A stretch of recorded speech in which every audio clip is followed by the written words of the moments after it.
Stormer Show is live. Did I even finish Sapiens today?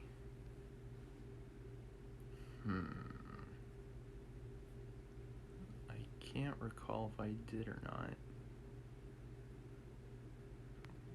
What was it concerning?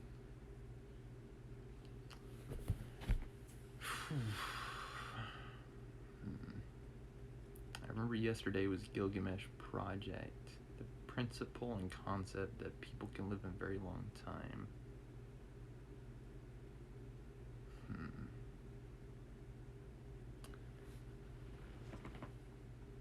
I could try reading it on stream today.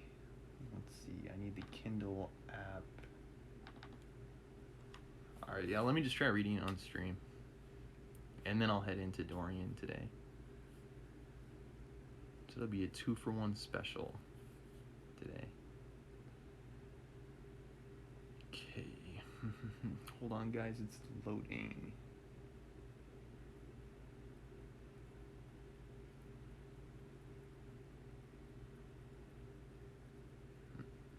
Yeah, I can't even remember what it's about.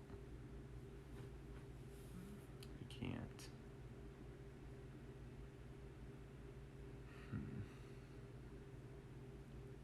It's like a balancing act that I have to do things I know and things I remember. Okay.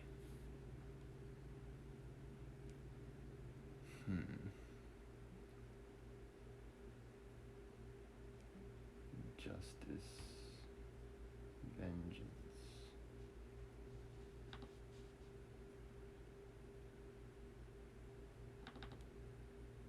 Okay, let's take a look.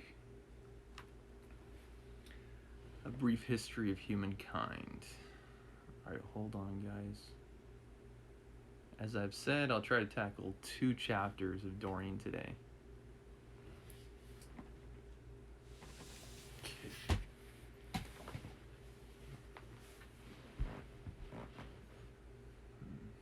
Trying to find the best setup. Come on. Alright, here's the chapter I was on, the sugar daddy of science.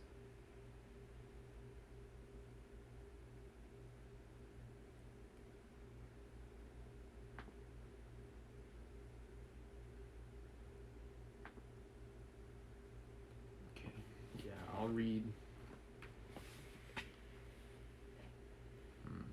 I'm thinking, guys.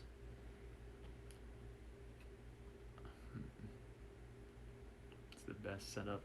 I think the best setup is for me to have my book.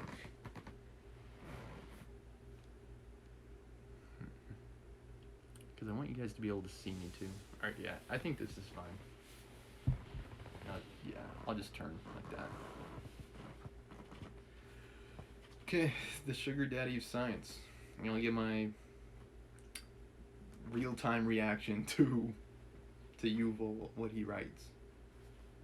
Okay. Like I said, last time it was the Gilgamesh Project. Will we ever get to a point in time where people are able to live forever? I sure hope not. I certainly wouldn't want to. 30 years has been enough of a burden as it is. Okay, the sugar daddy of science. We're living in a technical age. Many are convinced that science and technology hold the answers to all of our problems. We should just let the scientists and technicians go on with their work, and they will create heaven here on earth. Yeah, I don't remember this at all. But, hold on a second. Yeah. Okay, yeah, I guess this is where I left off. But science is not an enterprise that takes place on some superior moral or spiritual plane above the rest of human activity. Like all other parts of our culture, it is shaped by economic, political, and religious interests. I would agree with Yuval's assessment. Science is a tool. It's been beholden to whatever current, political, social climate, whatever national interest that it may exist in.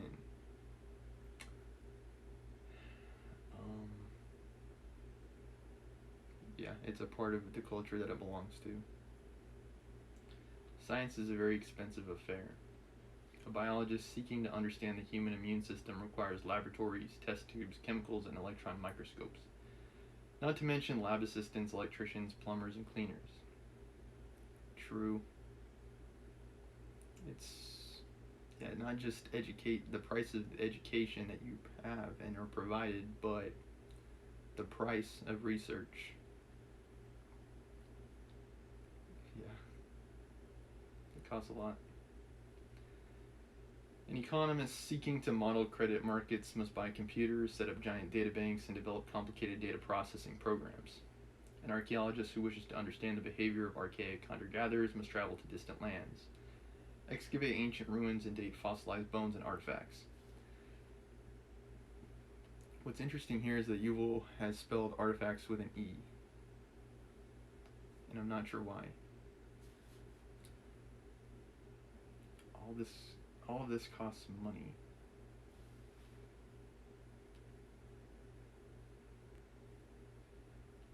Yeah. Yeah. It's a money world we live in.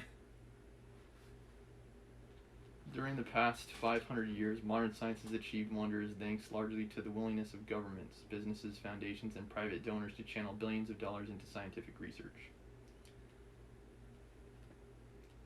It's the way we've made progress, the way we landed on the moon, the way that we developed the COVID vaccine, science and technology, scientific research. These billions have done much to chart the universe, map the planet, and catalog the animal kingdom. Then did Galileo Galilei, Christopher Columbus, and Charles Darwin. If these particular geniuses had never been born, their insights would probably have occurred to others. I'd agree. I think it would have just been a matter of time. And it's like time and background.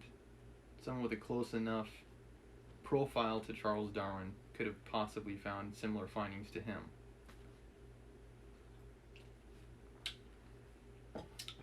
But if the proper funding were unavailable, no intellectual brilliance could have compensated for that.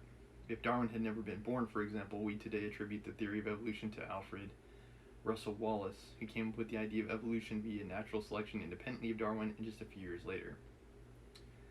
But if the European powers had not financed geographical, zoological, and botanical research around the world, neither Darwin nor Wallace could have had the necessary empirical data to develop the theory of evolution. It is likely that they would have never tried. Why did billions start flowing from government and business coffers into labs and universities? In academic circles, many are naive enough to believe in pure science. They believe that government and business altruistically give them money to pursue whatever research projects strike their fancy. But this hardly describes the realities of science funding. I'm of the belief that it's tied somewhat into political agendas, of course. Armed conflicts, even. Like, do you really think that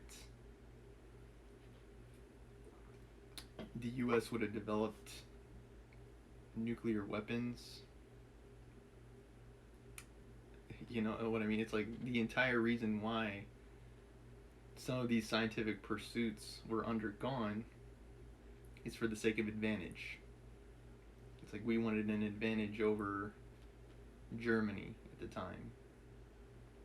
And then when it's like the Soviet spies uncovered the codes, it was like catastrophic. Because we were losing our advantage, the advantage created through scientific research. But that research resulted in advantage, military advantage at that time. And yeah, of course today it also has medical applications. Most scientific studies are funded because someone believes they can help attain some political, economic, or religious goal. For example, in the 16th century, kings and bankers channeled enormous resources to finance geographic expeditions around the world, but not a penny for studying child psychology. This is because kings and bankers surmised that the discovery of new geographical knowledge would enable them to conquer new lands and set up trade empires, whereas they couldn't see any profit understanding child psychology. It's like people only focus on what they think is the most important thing at the time. If it's not number one, it's number two. And yeah, there are things that we might not even be considering right now that could be of paramount importance in even just 5 or 10 years. In the 1940s, the governments of America and the Soviet Union channeled enormous resources to the study of nuclear physics rather than underwater archaeology. Cold War arms race. If you'd like to Google it. Hard to say. I mean, in retrospect, it's almost, I would say it is completely ridiculous. It's like, why did the US or Russia ever think so many nuclear weapons were necessary? I think it got to the point where they stockpiled enough nuclear weapons to, destroy all life on Earth, many times over. It's like, why would you even need that many bombs? Who knows? Sometimes logic and reason defy even our most astute political leaders. Okay. Scientists themselves are not always aware of the political, economic, and religious interests that control the flow of money. Many scientists do, in fact, act out of pure intellectual curiosity. However, only rarely do scientists dictate the scientific agenda. Even if we wanted to finance pure science unaffected by political, economic, or religious interests, it would probably be impossible. And yes, the COVID pandemic probably is the most recent example of this. It's like, researching to finance a cure, even wearing masks and the vaccine are attributed to the Democrats, to the left. Arguing against the nature of the pandemic, its seriousness, the vaccine is attributed to the right, conservatives. Even if we wanted to finance pure science unaffected by political, economic, or religious interests, it would probably be impossible. Our resources are limited, after all. Ask a congressman to allocate an additional $1 million to the National Science Foundation for basic research, and he'll justifiably ask whether that money wouldn't be better used to fund teacher training or to give a needed tax break to a troubled factory in his district. Yeah, there's a lot of lobbying that happens. There's a lot of, what's in it for me, special interest type stuff. Okay, to channel limited resources, we must answer questions such as what's more important and what is good. And these are not scientific questions. Science can explain what exists in the world, how things work, and what might be in the future. By definition, it has no pretensions to knowing what should be in the future. Only religious and ideologies seek to answer such questions. Consider the following. Bill Nye status. 2 biologists from the same department, possessing the same professional skills, have both applied for a $1 million grant to finance their current research projects. Professor Slughorn wants to study a disease that infects the udders of cows, causing a 10% decrease in their milk production. Professor Sprout wants to study whether cows suffer mentally when they are separated from their calves. Assuming that the amount of money is limited and that it is impossible to finance both research projects, which one should be funded? There is no scientific answer to this question. There are only political, economic, and religious answers.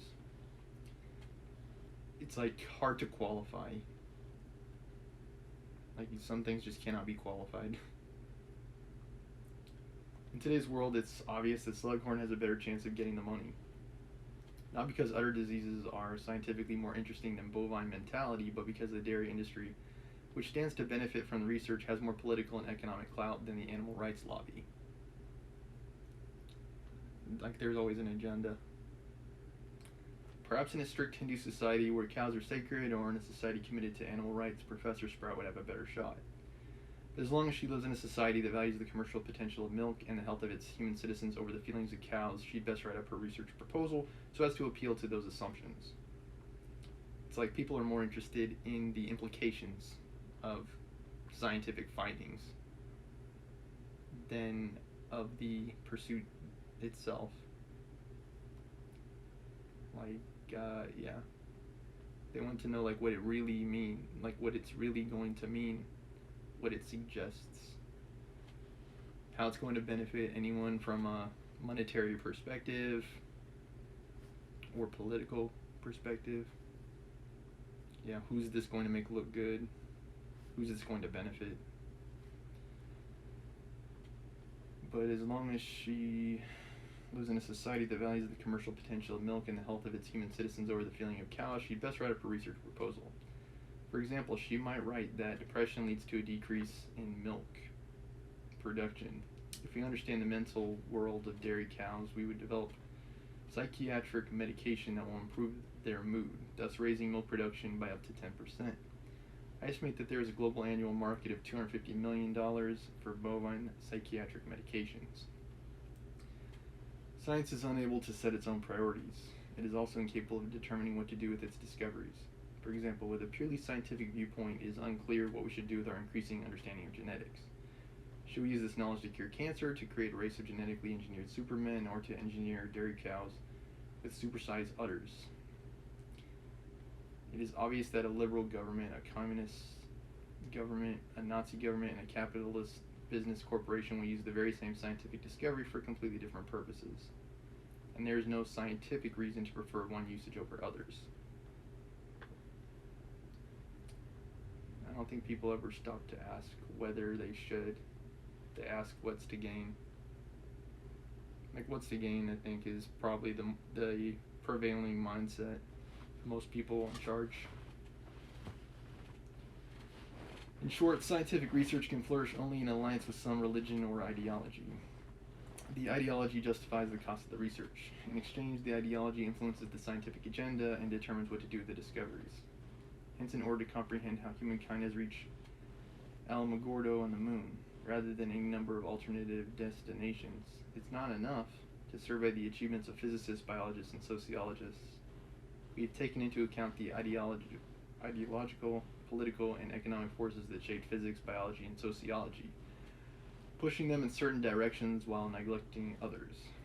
Two forces in particular deserve our attention: imperialism and capitalism.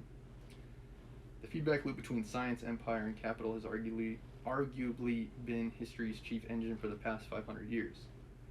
The following chapters analyze its workings.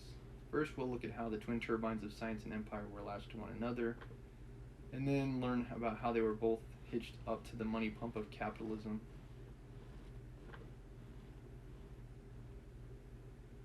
Okay, and that's the end of the chapter. Next time it will be the marriage of science and empire, but yeah, I think Yuval draws attention to important considerations.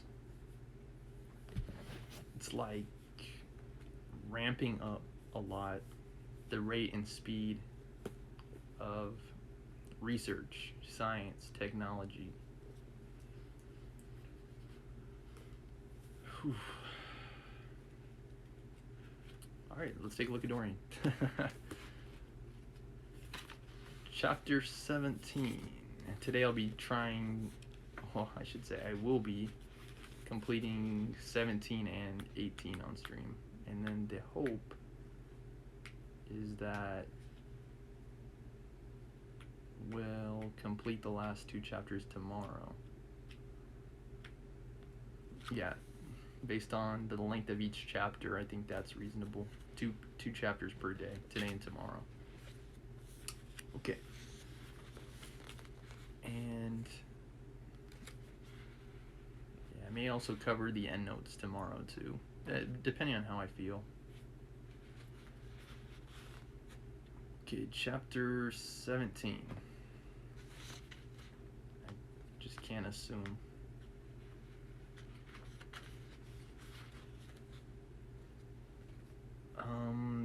let's see, where were we last time? Dorian was giving James Vane the slip. Okay, I gotta use the bathroom, guys. I'll be right back.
Okay, I'm back.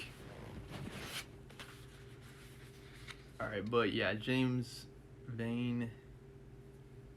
Dorian still looks young, and he's able to use that to his advantage.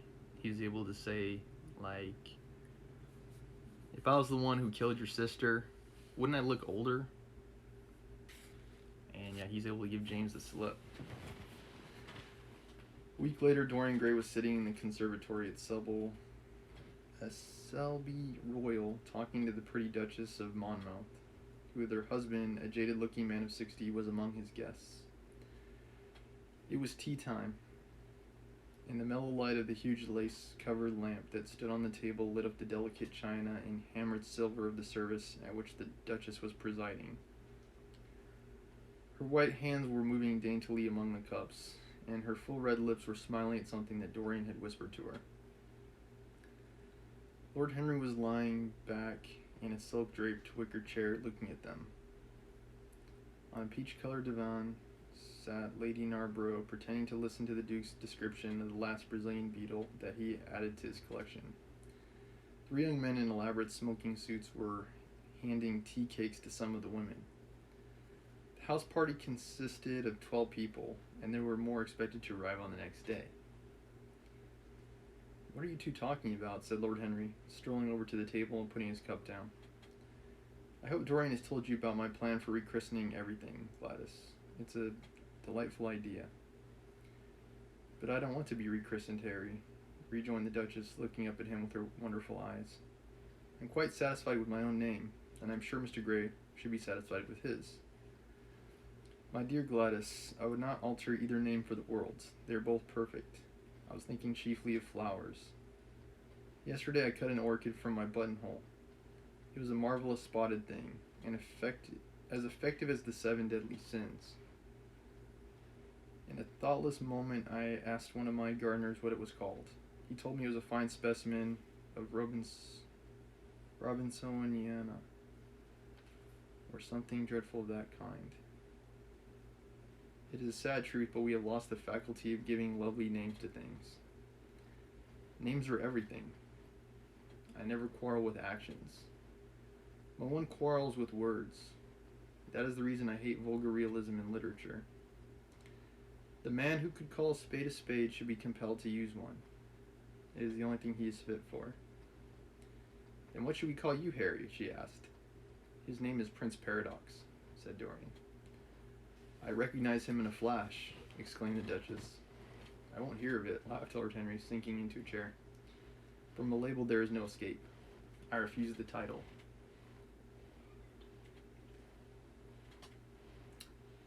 Yes, names are very meaningful.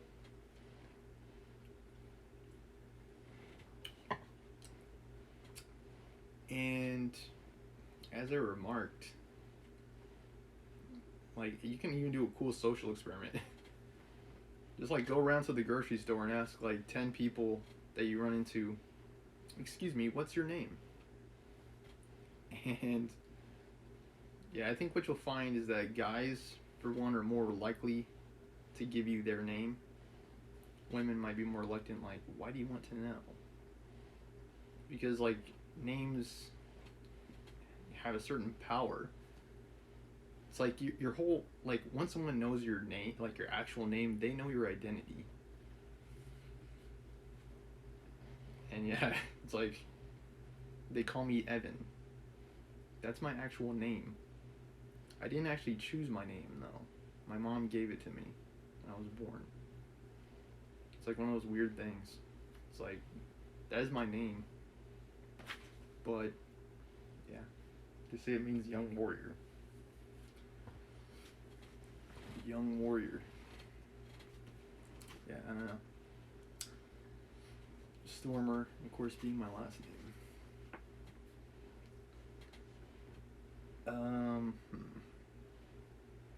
Yeah, what's in a name?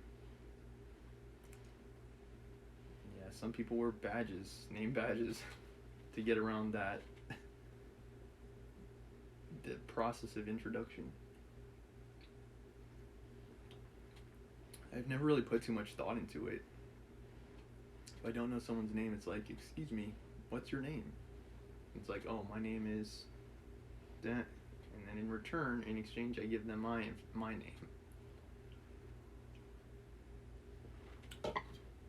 But that, like, getting someone's name often starts the entire conversation. And I played, like, volleyball earlier this year in Santa Clara, California, in the Bay. And I could try that experiment there too. It's like you go on the court with like 5 other people and you've never met them before in your life. And you don't know anyone's name. And at the start of the game, it's like you can ask. It's like what everyone's name is. And you can like do like a mini experiment. It's like, try playing where you know everyone's name, and try playing where you don't know everyone's name, and see what you find. I think what I tend to understand about myself is that I tend to play more confidently when I know who I'm playing with, when I at least know their names. And then of course, you know, I can address people by that name. If, you know, we need to strategize or anything like that. Yeah. It's like familiarity, I guess. It's like if you know someone's name, it's a lot more to be familiar with them. It's like, yeah, pretty interesting stuff.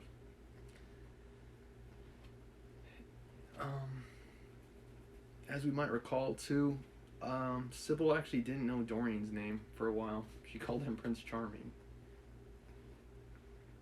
And now Dorian is referring to Lord Henry's Prince Paradox. Royalties may not abdicate. Fell as a warning from pretty lips. You wish me to defend my throne, then? Yes. I give the truths of tomorrow. I prefer the mistakes of today, she answered.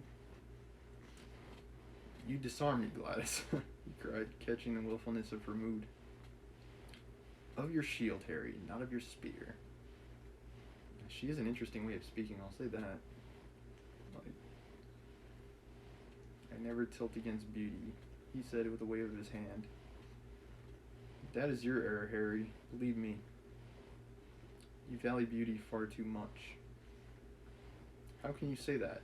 I admit that I think that it's better to be beautiful than to be good. But on the other hand, no one is more ready than I am to acknowledge that it's better to be good than to be ugly.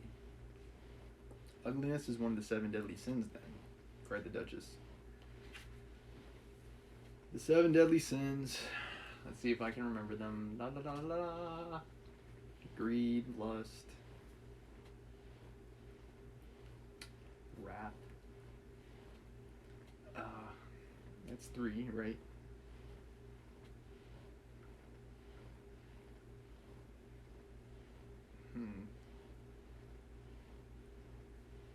Let's see. Sloth. And I'm missing 3.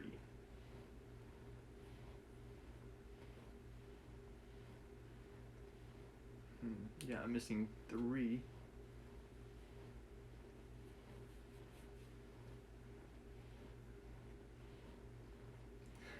I gonna have to look them up, really?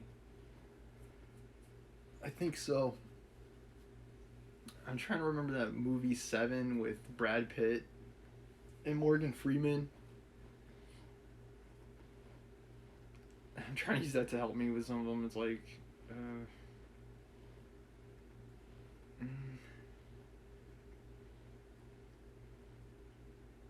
is envy one?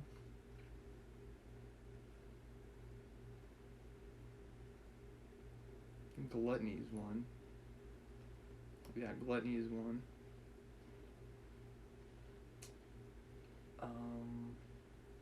Yeah, I think I'm gonna have to look up the last two. The last one, if envy actually is one. Okay, let's take a look.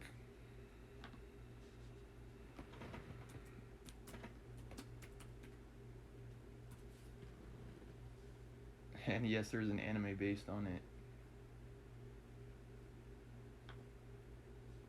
Okay, I got most of them. Yeah, envy is one of them. So yeah, pride. Pride is the one I was missing. Pride, greed, wrath, envy, lust, gluttony, and sloth. Yeah, so there you go.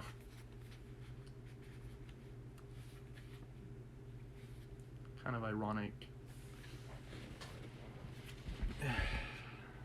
I guess it makes sense.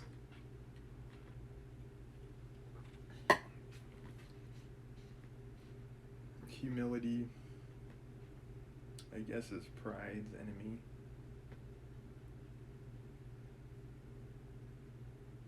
I don't think it's shame. I don't know. Interesting. What does she say? Is ugliness? No, it's not. What becomes of your simile about the orchid?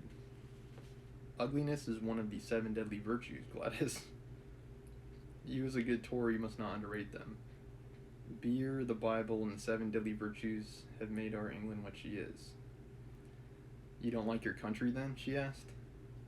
I live in it. That you may censure it better. A lot of people probably had that take after Donald Trump became president. Would you have, and I guess it's also still true, Joe Biden. There are at least a few people who are like, I'm here. It's like, do you love America? Well, I'm here. It's where I live. It's where I was born. Would you have me take the verdict of Europe on it? He inquired. What did they say of us? That Tartuffe, title character of 1664 comedy by French playwright Molière, has emigrated to England and opened a shop. Is that yours, Harry? I give it to you. I could not use it. It's too true. You need not be afraid. Our countrymen never recognize a description. They are practical. They are more cunning than practical. When they make up their ledger, they balance stupidity by wealth and vice by hypocrisy. Still, we've done great things. Great things have been thrust on us, Gladys. It's like some seek greatness, some have greatness thrust upon them. And in this case, it's thrust on them. We've carried their burden, only as far as the stock exchange. She shook her head. I believe in the race, she cried. It represents the survival of the pushing. It is development. Decay fascinates me more. What of art? She asked. It's a malady. Love? An illusion. Seriously, Gladys may be Lord Henry's like cynical genius gender counterpart. Like, they just have the most interesting things to say. She's so right. She's so right about so many things. Religion, the fashionable substitute for belief. You are a skeptic. Never. Skepticism is the beginning of faith. Fear is the heart of love. And yeah. What are you? To define is to limit. Give me a clue. Thread snap. You lose your way in the labyrinth. You bewilder me. Let us talk of someone else. Our host is a delightful topic. Years ago he was christened Prince Charming. Ah, don't remind me of that, cried Dorian Gray. Our host is rather horrid this evening, answered the Duchess, coloring.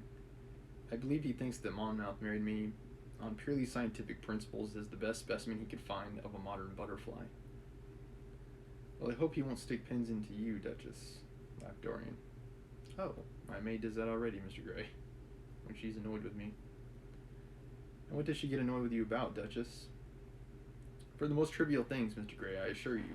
Usually because I come in at 10 minutes to 9 and tell her that I must be dressed by 8:30. How unreasonable of her. You should give her warning. I daren't, Mr. Gray. Why, she invents hats for me. You remember the one I wore at Lady Hillstone's garden party? You don't, but it's nice of you to pretend that you do. Well, she made it out of nothing. All good hats are made out of nothing. Like all good reputations, Gladys, interrupted Lord Henry. Every effect that one produces gives one an enemy. To be popular, one must be of mediocrity. Not with women, said the Duchess, shaking her head. And women rule the world. I assure you we can't. Yeah, it's big true. It's woman's world. Men only live in it. We only reside here. They run the show, they call the shots. It's a wonder we haven't had a female president yet, since they seem to run everything. Okay. Yeah, it's a woman's world. Okay, where am I?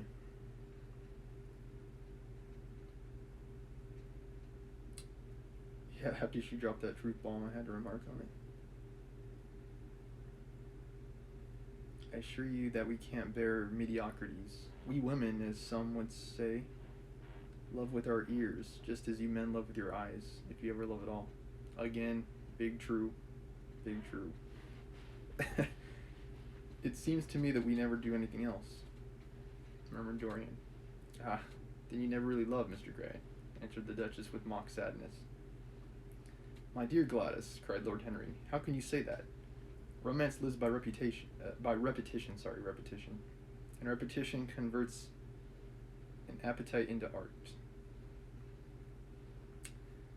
Besides, each time that one loves is the only time one has ever loved. It's like each time feels like the first time. Feels like the very first time. Who sings that song? I try to give credit whenever I make a reference. Come on.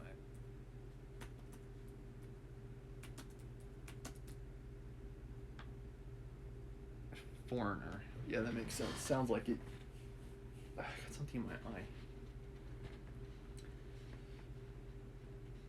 Okay, where am I?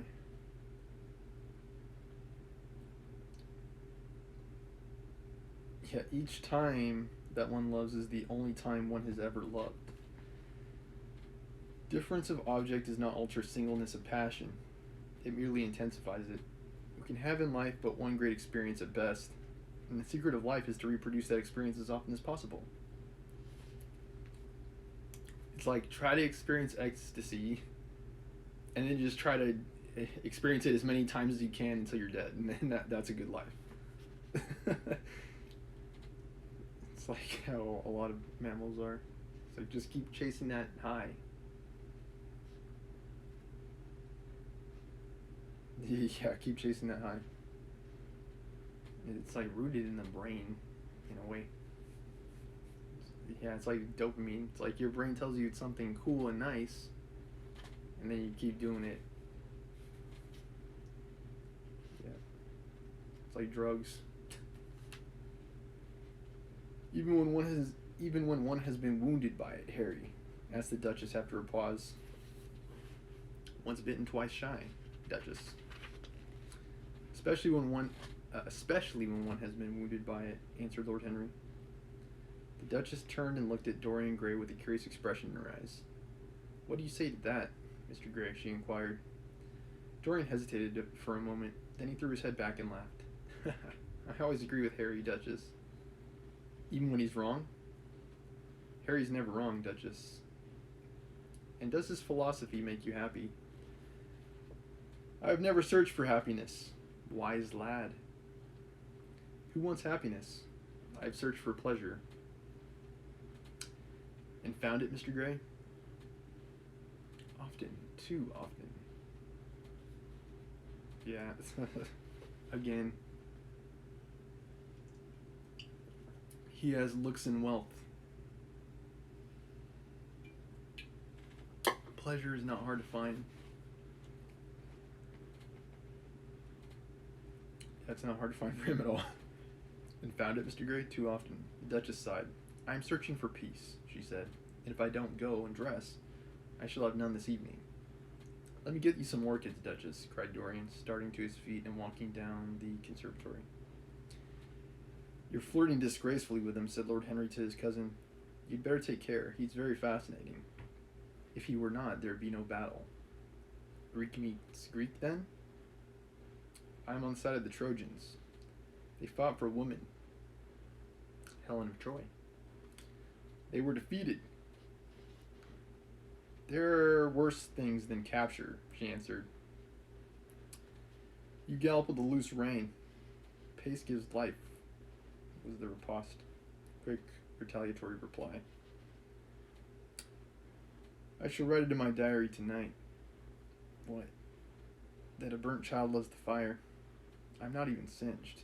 My wings are untouched. You use them for everything except flight. Courage has passed from men to women. It's a new experience for us. You have a rival.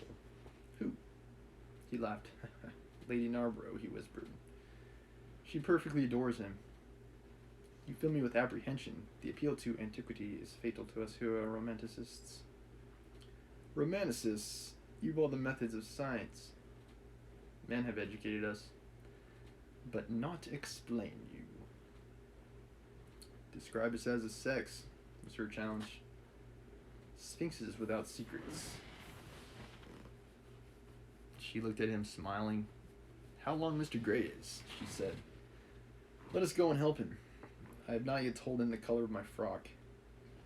You must suit your frock to his flowers, Gladys. That would be a premature surrender. Romantic art begins with its climax. I must keep an opportunity for retreat. In the Parthian manner, following the technique of ancient peoples of the Near East, who in battle would make a false retreat on horseback, then shoot arrows at their unsuspecting opponents. They must have taken a page out of the book of the possum, playing dead. And then the opponent drops their guard. Yeah, that's why you always want to keep your guard up. Yeah, you always want to keep your guard up. Okay.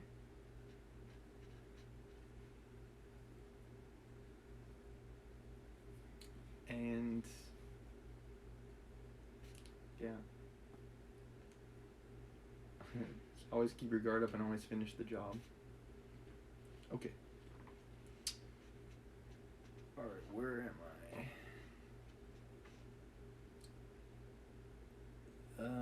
He was... Yeah, something about a frog. The Duchess did... Oh, wait, sorry. Women are not always allowed... Oh, they found safety in the desert. I could not do that. Women are not always allowed a choice, he answered, but hardly had he finished the sentence before... From the far end of the conservatory came a stifled groan, followed by the dull sound of a heavy fall. Everybody started up. The Duchess stood motionless in horror.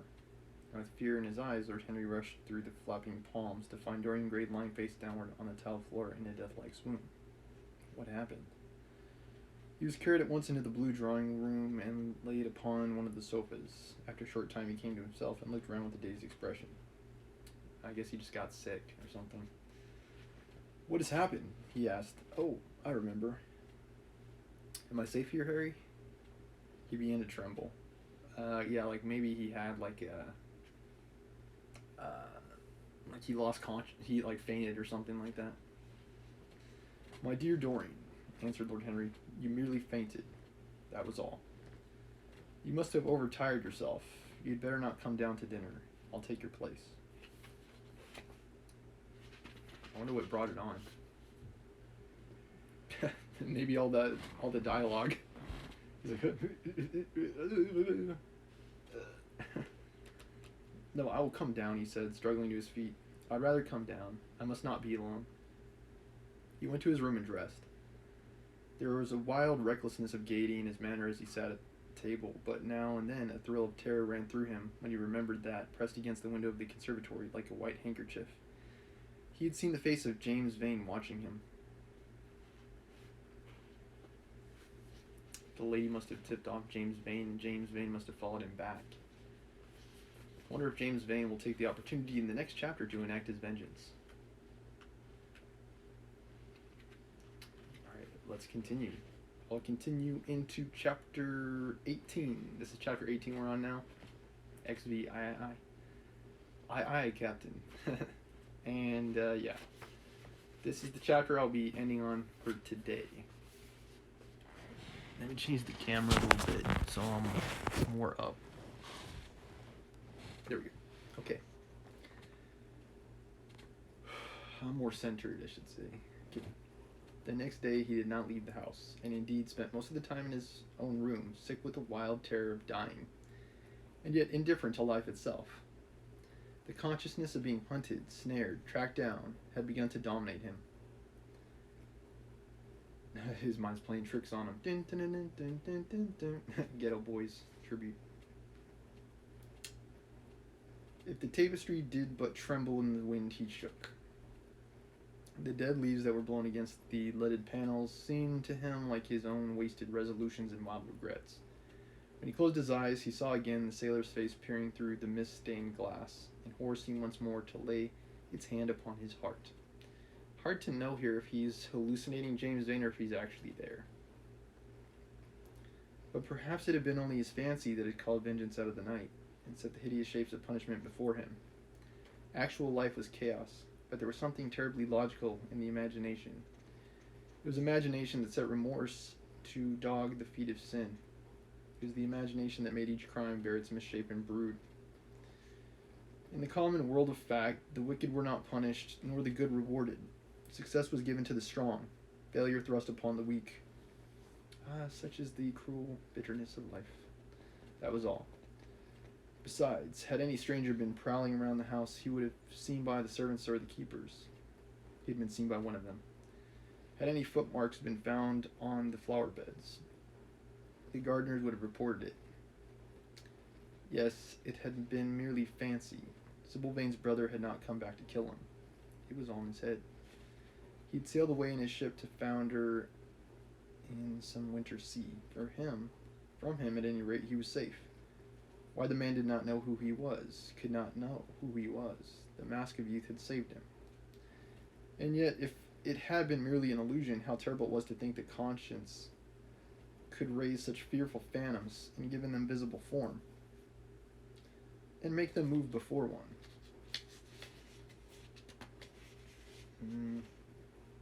Yeah, I think that doesn't happen to most normal people. Like if you betray someone, I don't know, maybe sometimes you'll still see their face in clouds and stuff, but yeah, I guess it depends on your relationship, on the relationship and yourself. What sort of life would this be if day and night shadows of his crime were to peer at him from silent corners, to mock him from secret places, to whisper in his ear as he sat at the feast, to wake him with icy fingers as he lay asleep? As the thought crept through his brain, he grew pale with terror, and the air seemed to him to have become suddenly colder. Oh, in what a wild hour of madness he had killed his friend. Yeah, poor Basil. How ghastly the mere memory of the scene. He saw it all again. Each hideous detail came back to him with added horror. Out of the black cave of time, terrible and swathed in scarlet, rose the image of his sin. When Lord Henry came in at 6 o'clock, he found him crying as one whose heart would break. It was not till the third day that he ventured to go out. There was something to the clear, pine-scented air of that winter morning that seemed to bring back his joyousness and his ardor for life. But it was not merely the physical conditions of environment that had caused the change. His own nature had revolted against the excess of anguish that had sought to maim and mar the perfection of its calm. With subtle and finely wrought temperaments, it was always so. Their strong passions must either bruise or bend, but not break. They either slay the man or themselves die. Shallow sorrows and shallow loves live on. The loves and sorrows that are great are destroyed by their own plenitude. Besides, he had convinced himself that he had been the victim of a terror-stricken imagination, and looked back now on his fears with something of pity and not a little of contempt.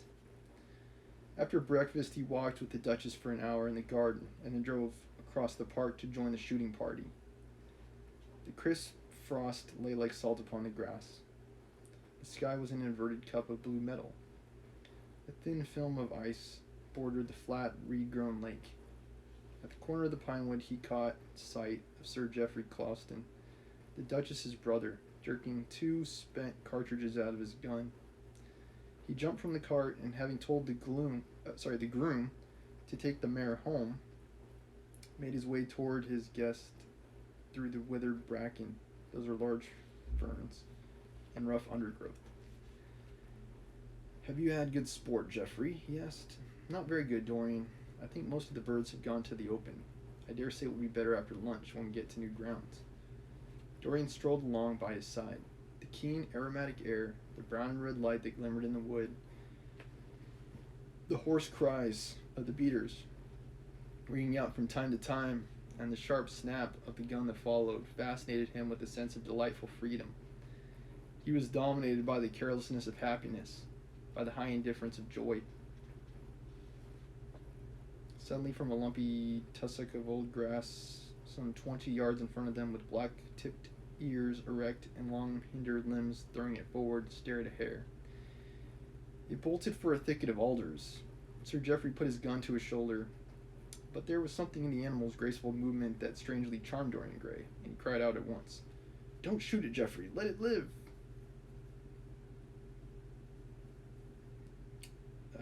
Similar to McKinley and his assassin. Let him live. Good heavens. Oh, wait, sorry, skipped ahead. What nonsense, Dorian, laughed his companion. And as the hare bounded into the thicket, he fired. There were 2 cries heard, the one cry of a hare in pain, which is dreadful, the cry of a man in agony, which is worse. Good heavens, I've hit a beater. That's a servant on a hunt who beats the bushes to roust game, exclaimed Sir Geoffrey. What an ass the man was to get in front of the guns. Stop shooting there, he called out at the top of his voice. A man is hurt. Yeah, what's he doing over there? He's standing downrange. It's like, get out of there. Here, answered Sir Geoffrey angrily, hurrying toward the thicket. Why on earth don't you keep your men back? Spoiled my shooting for the day. Dorian watched them as they plunged into the alder clumb, brushing the lithe, swinging branches aside. In a few moments they emerged, dragging a body after them into the sunlight. He turned away in horror. It seemed to him that misfortune followed wherever he went. Yeah, but I don't think he's guilty this time. He heard Sir Geoffrey ask whether the man was really dead, and the affirmative answer of the keeper. The wood seemed to him to have become suddenly alive with faces. There was the trampling of myriad feet, and the low buzz of voices. A great copper-breasted pheasant came beating through the boughs overhead. After a few moments that were to him, in his perturbed state, like endless hours of pain, he felt a hand laid upon his shoulder. He started and looked around. Dorian, said Lord Henry, I had better tell them that the shooting is stopped for today. It would not look well to go on. I wish it were stopped forever, Harry, he answered bitterly. The whole thing is hideous and cruel. Is the man... He could not finish the sentence. I'm afraid so, rejoined Lord Henry. He got the whole charge of shot in his chest. He must have died almost instantaneously. Come, let us go home. They walked side by side in the direction of the avenue for nearly 50 yards without speaking. Then Dorian looked at Lord Henry and said with a heavy sigh, It is a bad omen, Harry. A very bad omen. Yeah, I don't know, Dorian. I don't know. What is? Asked Lord Henry. Oh, this accident, I suppose. My dear fellow, it can't be helped. It was the man's own fault. Why did he get in front of the guns? Yeah, I'm inclined to agree with Lord Henry here. Besides, it's nothing to us. It's rather awkward for Geoffrey, of course. It is not due to pepper beaters. It makes people think that one is a wild shot, and Geoffrey is not. He shoots very straight, but there is no use talking about the matter. Dorian shook his head. It's a very bad omen, Harry. It feels as if something horrible were going to happen to some of us. To myself, perhaps, he added, passing his hand over his eyes with a gesture of pain. The elder man laughed. The only horrible thing in the world is ennui, Dorian. That is the one sin for which there is no forgiveness. But we are not likely to suffer from it unless these fellows keep chattering about this thing at dinner. I must tell them that the subject is to be tabooed. As for omens, there is no such thing as an omen. Destiny does not send us heralds. She's too wise or too cruel for that. Fate likes to keep her cards close to her chest. Besides, what on earth could happen to you, Dorian? You've everything in the world that a man could want. There's no one who would not be delighted to change places with you. I mean, on the surface, yeah. He's got looks and he's got wealth. I mean, what more could you want? There's no one with whom, but, I mean, yeah, he's got quite a few skeletons in his closet by this point in the novel. There's no one with whom I would not change places, Harry. Don't laugh like that. I am telling the truth. The wretched peasant who has just died is better off than I am. I have no terror of death. It is the coming of death that terrifies me. Its monstrous wings seem to wheel in the leaden air around me. Good heavens, don't you see the man moving behind the trees there, watching me, waiting for me? It's like, I'm not really worried about death. It's how I die that's concerning me. It's like, preferably with not a lot of pain and agony, and yeah, hopefully when death comes on, it's like, boom, and then I get to enjoy the peace of oblivion. Okay. Lord Henry looked in the direction in which the trembling gloved hand was pointing. Yes, he said, smiling. Yeah, there's a guy waiting there. I see the gardener waiting for you. I suppose he wants to ask you what flowers you wish to have on the table tonight. How absurdly nervous you are, my dear fellow. You must come and see my doctor when we get back to town. Dorian heaved a sigh of relief as he saw the gardener approaching. The man touched his hat, glanced for a moment at Lord Henry in a hesitating manner, and then produced a letter, which he handed to his master. Her Grace told me to wait for an answer, he murmured. Dorian put the letter into his pocket. Tell her Grace that I'm coming in, he said coldly. The man turned around and went rapidly in the direction of the house. How fond women are of doing dangerous things, laughed Lord Henry. Yep. It is one of the qualities in them that I admire most. Women will flirt with anybody in the world as long as other people are looking on. Again, I don't know how Lord Henry does it. How fond you are of saying dangerous things, Harry. In the present instance, you were quite astray. I like the Duchess very much, but I don't love her. And the Duchess loves you very much, but she likes you less. So you are excellently matched. You were talking scandal, Harry, and there's never any basis for scandal. The basis of every scandal is an immoral certainty, said Lord Henry, lighting a cigarette. You would sacrifice anybody, Harry, for the sake of an epigram. The world goes to the altar of its own accord, was the answer. I wish I could love, cried Dorian with a deep note of pathos in his voice. Well, Dorian, you have, and you threw it away. But I seem to have lost the passion and forgotten the desire. I am too much concentrated on myself. My own personality has become a burden to me. I want to escape, to go away, to forget. It was silly of me to come down here at all. I think I should send a wire to Harvey to have the yacht get ready. On a yacht, want to save. He sounds more and more like a rich person all the time. To adventure, my yacht. This world can burn as long as I'm on my boat. Safe from what, Dorian? You're in some trouble. Why not tell me what it is? You know I would help you. I can't tell you, Harry, he answered sadly. And I dare say it's only a fancy of mine. This unfortunate accident has upset me. I have a horrible presentiment that something of the kind may happen to me. What nonsense. I hope it is, but I can't help feeling it. Here's the Duchess looking like Artemis in a tailor-made gown. You see we've come back, Duchess. In Greek mythology, goddess of the moon and the hunt. That's Artemis. I've heard all about it, Mr. Gray, she answered. Poor Geoffrey's terribly upset. It seems that you've asked him not to shoot the hare. How curious. Yes, it was very curious. I don't know what made me say it. Some whim, I suppose. It looked the loveliest of little jive things, but I'm sorry they told you about the man. It's a hideous subject. It is an annoying subject, broke in Lord Henry. It has no psychological value at all. Now, if Geoffrey had done the thing on purpose, how interesting he would be. I'd like to know someone who had committed a real murder. Ah, you do, Lord Henry. Little do you know, Dorian is one, too. How horrid of you, Harry, cried the Duchess. Isn't it Mr. Gray? Harry, Mr. Gray's ill again. He's going to faint. Dorian drew himself up with an effort and smiled. It's nothing, Duchess, he murmured. My nerves are dreadfully out of order, that is all. I'm afraid I walked too far this morning. I didn't hear what Harry said. Was it very bad? You must tell me some other time. I think I must go and lie down. You'll excuse me, won't you? They had reached the great flight of steps that led from the conservatory onto the terrace. As the glass door closed behind Dorian, Lord Henry turned and looked at the Duchess with his slumberous eyes. Are you very much in love with him? He asked. She did not answer for some time, but stood gazing at the landscape. I wish I knew, she said at last. He shook his head. Knowledge would be fatal. It is uncertainty that charms one. A mist makes things wonderful. Yeah, there is a certain romanticism about not knowing something.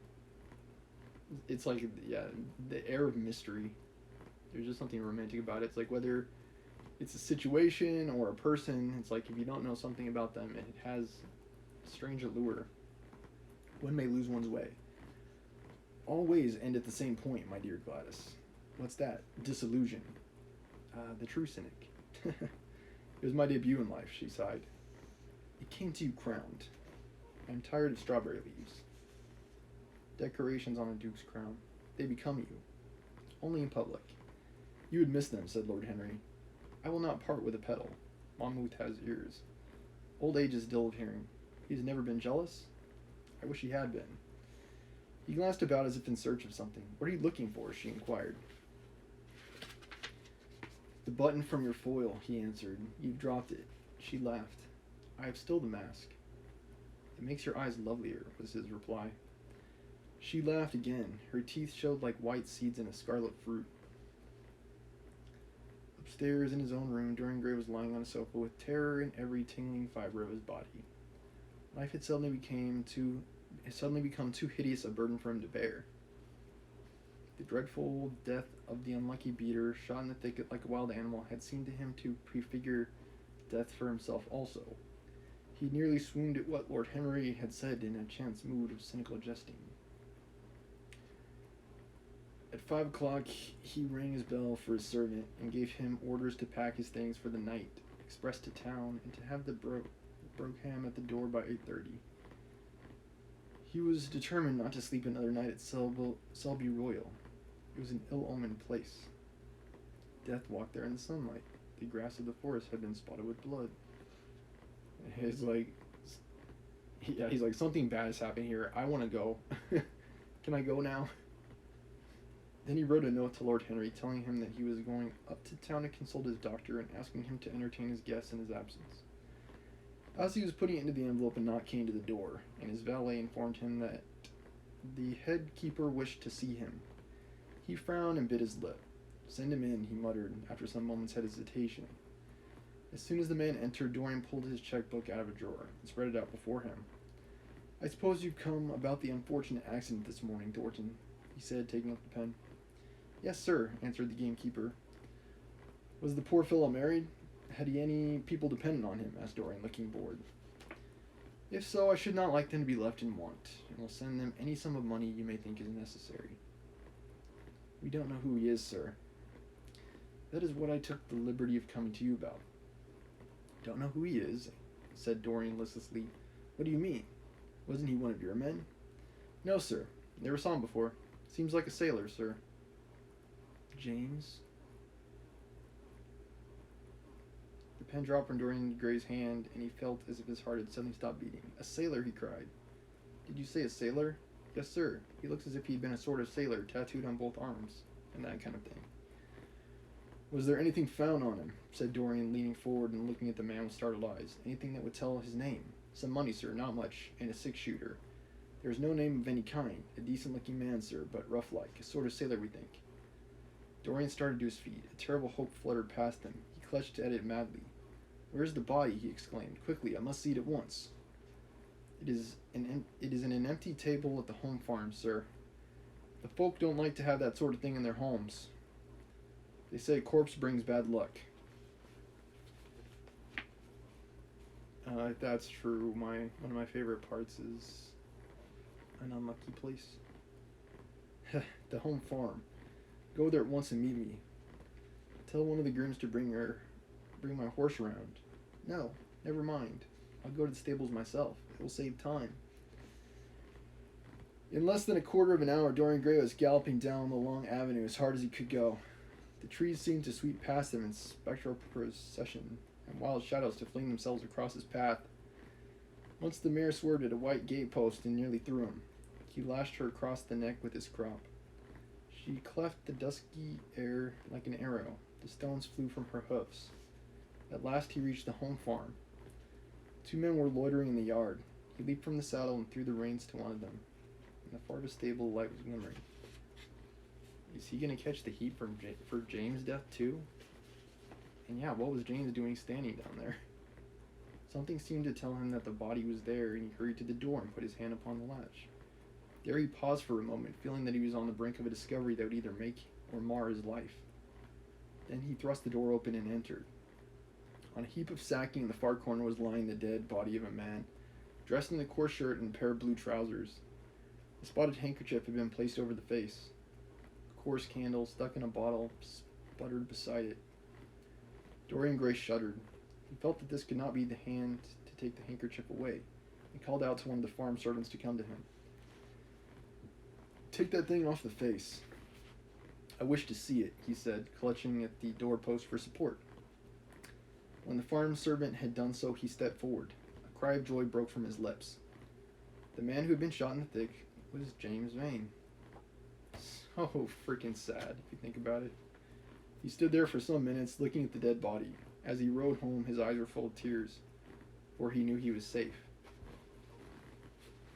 It's like James Vane. He never knew love. He never knew fortune. Some stranger breaks up with his sister and she kills herself. And then he tries to get revenge and he gets shot in a hunting accident. Like, you gotta feel bad for the dude. It's like probably one of the most tragic ends in the story thus far, James Vane. Although Basil's end was also pretty sad too. Trying to help Dorian, he ends up getting stabbed. But yeah, stay tuned for the next episode of Pictures of Dorian Gray. We will probably be finishing out the book by Oscar Wilde tomorrow. Thank you for joining me and thank you for watching. Stormer Show signing out.